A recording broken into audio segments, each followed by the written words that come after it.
जैसा आपको पंजाब के चुनाव में दिखा है। वो तो एक नजारा है, अभी आने वाले समय में बहुत बड़ा नजारा दिखेगा आपको।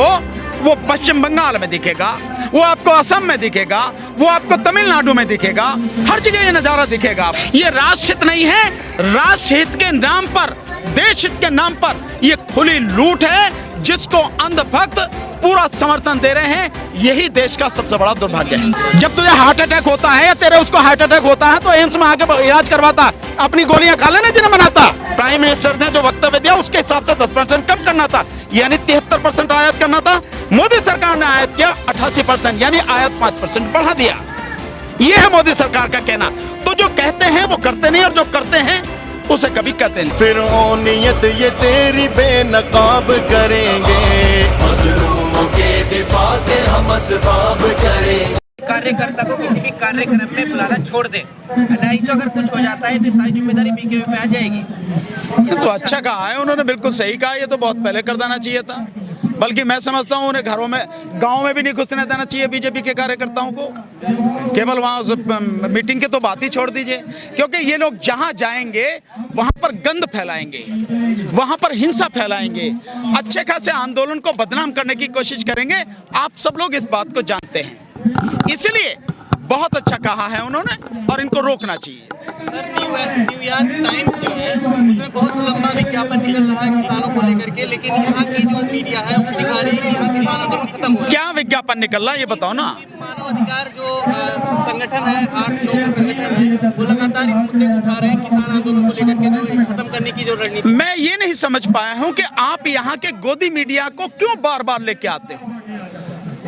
एक जीवन का सिद्धांत है, अगर किसी का समापन करना हो उसका नाम लेना बंद कर दो आप। ये गोदी मीडिया जिसका आप बार बार नाम लेते हो, आप जिंदा रखे हो उसे, उसको दफन कर दो, इसलिए उसका नाम लेना बंद कर दो। वो आपकी बात, जनता की बात, देश की बात, लोगों के दुख दर्द, उनकी परेशानियां कभी नहीं दिखाएगा। वो अधिकतर जो मीडिया है वो इस समय उसका रिलायंस वाले का मीडिया है, 60% मीडिया टोटल उसका है, और बाकी मीडिया में भी उसकी हिस्सेदारी है बहुत बड़ी।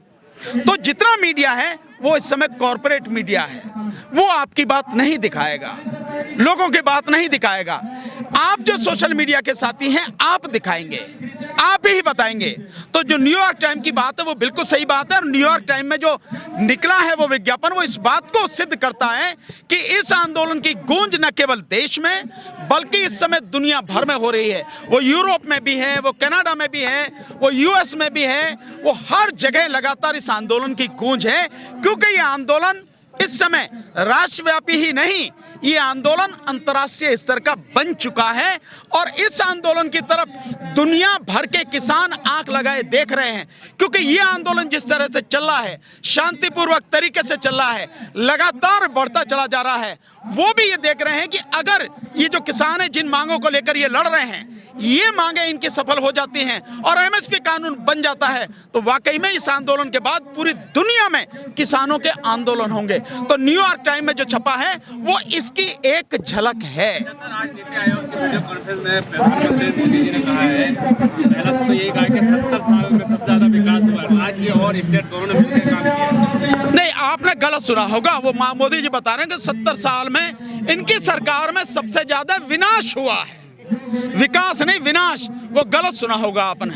अच्छा, वो ये भी कह रहे थे कि हम ऐसी योजना ला रहे हैं कि भारत कृषि प्रधान देश बन जाएगा। अभी 70 से 80 हजार। अच्छा, अभी तक नहीं है तो दुनिया वैसे ही कहती है कि भारत एक कृषि प्रधान देश है, यानी 72% आबादी इस देश की किसानी पर निर्भर है, खेती पर निर्भर है। तो मोदी जी को ये नहीं नजर आ रहा। अब ये है वो स्थिति कि अब उनका दिमाग बिल्कुल घूम गया, उन्हें नहीं पता क्या कहना क्या नहीं कहना, ये समझ में आ रही है ये स्थिति। पंजाब के जो चुनावी आंकड़े हैं, जो पंजाब के चुनावी आंकड़े जो अभी आए, कहीं ना कहीं आप इस आंदोलन की ताकत मानते हो? देखिए, हर वो काम जो आपको दिख रहा है जिसमें बीजेपी का सफाया हो रहा है, निश्चित रूप से उस हर बात पर इस आंदोलन का असर है, क्योंकि शहरों में रहने वाले जो लोग हैं वो भी गांव से ही गए हैं। चंद लोगों को छोड़ दें जो अब पैदा हो रहे हैं, नई नस्ल जो है, उनके अलावा बाकी लोग हैं सब गांव से ही शहरों में गए हैं। ये दिल्ली जो आप देख रहे हो, इस दिल्ली में दिल्ली के रहने वाले लोगों की संख्या बहुत कम है।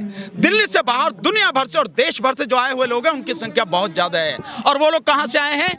अलग अलग गांवों से आए हैं। तो किसान आंदोलन का असर इस समय देश में होने वाली हर चीज पर पड़ रहा है और ये आपको दिखेगा भी, जैसा आपको पंजाब के चुनाव में दिखा है। वो तो एक नजारा है, अभी आने वाले समय में बहुत बड़ा नजारा दिखेगा आपको। वो पश्चिम बंगाल में दिखेगा, वो आपको असम में दिखेगा, वो आपको तमिलनाडु में दिखेगा, हर जगह ये नजारा दिखेगा आपको। इस आंदोलन का असर बहुत गहरा है, बहुत व्यापक है। लेकिन अमित शाह जी कह रहे हैं कि पश्चिम बंगाल में इसका पॉजिटिव असर दिखेगा हमको, क्योंकि 6,000 रुपए वहाँ पर किसान सम्मान निधि का नहीं मिलता है। नहीं मिलता, लेकिन आपसे ज्यादा 6,000 से ज्यादा ममता बनर्जी किसानों को देती हैं, किसानों को और सुविधाएं देती हैं। उनकी फसल बिक जाए और पैसा मिल जाए, वो सारी सुविधाएं ममता बनर्जी वहां देती हैं। इसलिए तुम्हारे 6,000 की बात जो है ना, वो कहीं कुछ टिकती नहीं है। लगातार महंगाई बढ़ रही है, पेट्रोल डीजल एलपीजी गैस के सिलेंडर महंगे हो रहे हैं, लेकिन मोदी भक्त कह रहे हैं अगर ये 500 में भी मिलेंगे तो हम ले लेंगे, हमें कोई दिक्कत नहीं है। इसीलिए तो भक्त हैं भाई। और भक्त का मतलब क्या है? अंधभक्त का मतलब है अगर उससे ये कहा जाए तो गोबर चाट ले तो चाट लेगा, यही है अंधभक्त का मतलब, यह है। तो वो जो सही कह रहे हैं, देखिए उनके पास क्यों कह रहे हैं, एक तो सोचने समझने की बुद्धि नहीं है, बुद्धि कुंद हो चुकी है। दूसरा, उन्होंने हराम की कमाई इतनी कमी की है, भ्रष्टाचार इतना फैलाया है, देश को इतना लूटा है, उनके लिए कोई फर्क नहीं पड़ता। उस इतनी लूट में से थोड़ा बहुत अगर खर्च हो जाता है। असली दिक्कत आम आदमी की है। वो जो देश में रहने वाले 120-25 करोड़ लोग हैं, उनकी असली दिक्कत है। उनका जीना जो हराम हो रहा है, इस महंगाई से जो उन पर असर पड़ रहा है, असली दिक्कत उनकी है। क्या वो कह रहे हैं? वो तो नहीं कह रहे। क्या वो कह रहे हैं कि ये अच्छा हो रहा है? नहीं कह रहे ना। वो तो बता रहे हैं कि उनकी जिंदगी हराम होती चली जा रही है। जो तेल का खर्चा, मैं अपनी बताता हूं, अपनी पहले मैं गाड़ी में तेल भराता था, गाड़ी फुल हो जाती थी मेरी 2,500 रुपए में। अब मेरी गाड़ी जो फुल होती है वो उसमें 5,000 रुपए में फुल होती है। मेरे से पूछो कैसे डबल हो गया? ये स्थिति है। आईटी से ये कह रहा है कि जो गाड़ी खरीदने की औकात रखता है वो तेल भी डला लेगा। परेशान वो लोग हो रहे हैं जो शादी में दहेज में ले लेते हैं गाड़ी। नहीं, शादी में दहेज में गाड़ी लेते हैं, दहेज नहीं होना चाहिए, तो सही मैं मानता हूं कि ये सब दहेज प्रथा खत्म होनी चाहिए। लेकिन ये महंगाई बढ़ने का, पेट्रोल बढ़ाने का ये कोई तर्क नहीं है। तर्क आप ये बताइए कि आप पेट्रोल के दाम क्यों बढ़ा रहे हैं, इसका कोई कारण दीजिए। पहले अभी जवाब पूरा नहीं हुआ। तर्क ये होना चाहिए कि हम महंगाई इसलिए बढ़ा रहे हैं, ये तेल का दाम इसलिए बढ़ रहा है, जैसे सरकार कहती है कि अंतर्राष्ट्रीय मार्केट में तेल के दाम बढ़ रहे हैं। ऐसा तो नहीं है। मोदी जी ने यही कहा था ना कि अंतर्राष्ट्रीय बाजार के अकॉर्डिंग इसके दाम बढ़ेंगे और घटेंगे। पर आज की तारीख में जब अंतर्राष्ट्रीय बाजार में तेल के दाम 2013-14 से आधे से भी कम रह गए हैं, तब आप क्यों बढ़ा रहे हैं तेल के दाम? उस समय जो था $145 तक चला गया था प्रति बैरल। आज की तारीख में 60-61 डॉलर प्रति बैरल है, तब आप दे रहे हैं 100 रुपए। उस समय 145 में भी 72 रुपए 73 रुपए मिलता था। इसका क्या है, इसे बताएं। वो इसका तो कोई कारण नहीं दे रहे ना। डीजल आपने, उस समय डीजल मिलता था 38 से 40 रुपए, आज डीजल आपने बिल्कुल पेट्रोल के बराबर खड़ा कर दिया। दुगना हो गया पेट्रोल का दाम, दुगने से भी ज्यादा हो गया। इसका क्या वो है? कुछ लोग कह रहे हैं कि राष्ट्रीय हित के लिए जो है थोड़ा बहुत महंगाई सही सकते हैं। नहीं, राष्ट्रीय हित क्या है? मोदी जी अपने लिए, अपनी मौज मस्ती के लिए 20,000 करोड़ के तो जहाज खरीद रहे हैं, ये राष्ट्रीय हित है।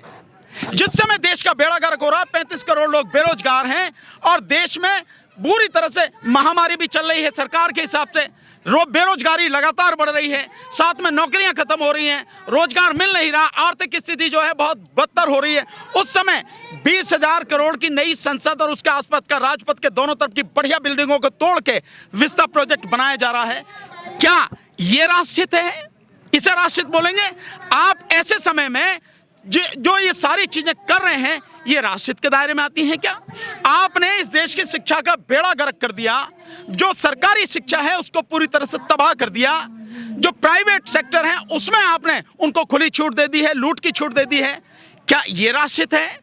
क्या आपने मेडिकल फैसिलिटी में एम्स जैसा इंस्टीट्यूट, प्राइम इंस्टीट्यूट भी कोरोना के समय में बंद हो गया, ओपीडी उसमें 11 महीने से खुली नहीं है उस समय, और ऐसे में ना डॉक्टर उपलब्ध है, ना दवाई उपलब्ध है, ना ही हॉस्पिटल उपलब्ध है। क्या इसको राष्ट्रहित बोलेंगे आप? ये राष्ट्रहित है क्या? महिलाओं की इज्जत आबरू दिन दहाड़े लूटी जा रही है, उनका कत्ल हो रहा है। क्या इसे राष्ट्रहित बोलेंगे आप?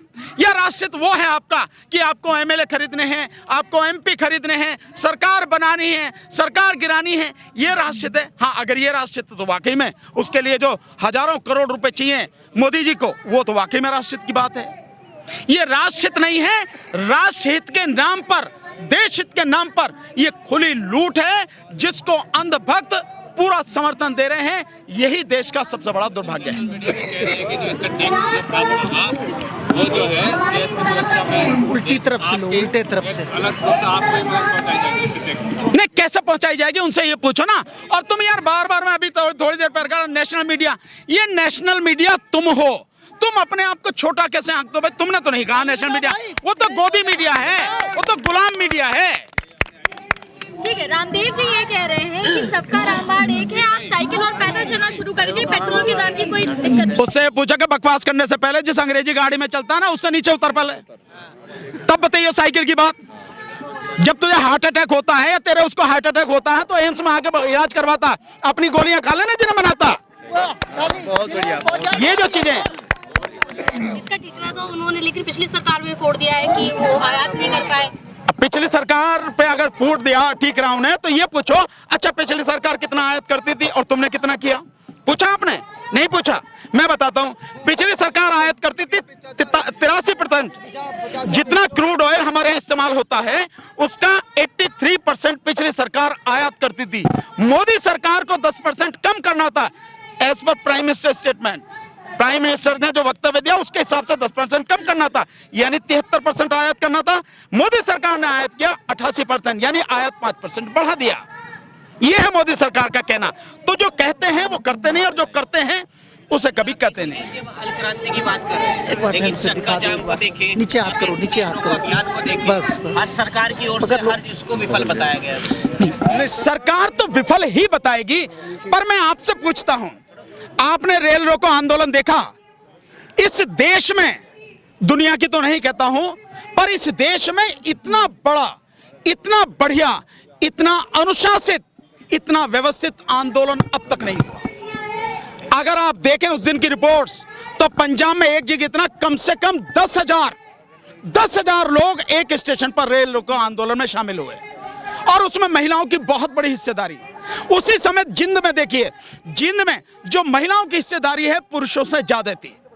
देश के कई हिस्सों में, उत्तर प्रदेश, दिल्ली, मध्य प्रदेश, पश्चिम बंगाल, झारखंड, ये ऐसे राज्य हैं, नीचे केरल, तमिलनाडु, ऐसे राज्य हैं जहां पर रेल रोको आंदोलन पूरी तरह से सफल हुआ। और तो और जहां रेल रोकी गई, आपने देखा जो हमारे किसान भाई हैं, उन यात्रियों को कहीं जलेबी खिला रहे हैं, कहीं पे संतरे दे रहे हैं, कहीं पे दूध दे रहे हैं, बच्चों को पानी पिला रहे हैं, खाना खिला रहे हैं, हलवा खिला रहे हैं। आंदोलन देखा कभी ऐसा? नहीं देखा ना। तो जिसको समझ में नहीं आती है, जिसको विरोध करना है, वो जो मन में आए कहे, उसकी बात को मैं, उसकी बुद्धि को कुंद बुद्धि कहूंगा और कुछ नहीं कहूंगा।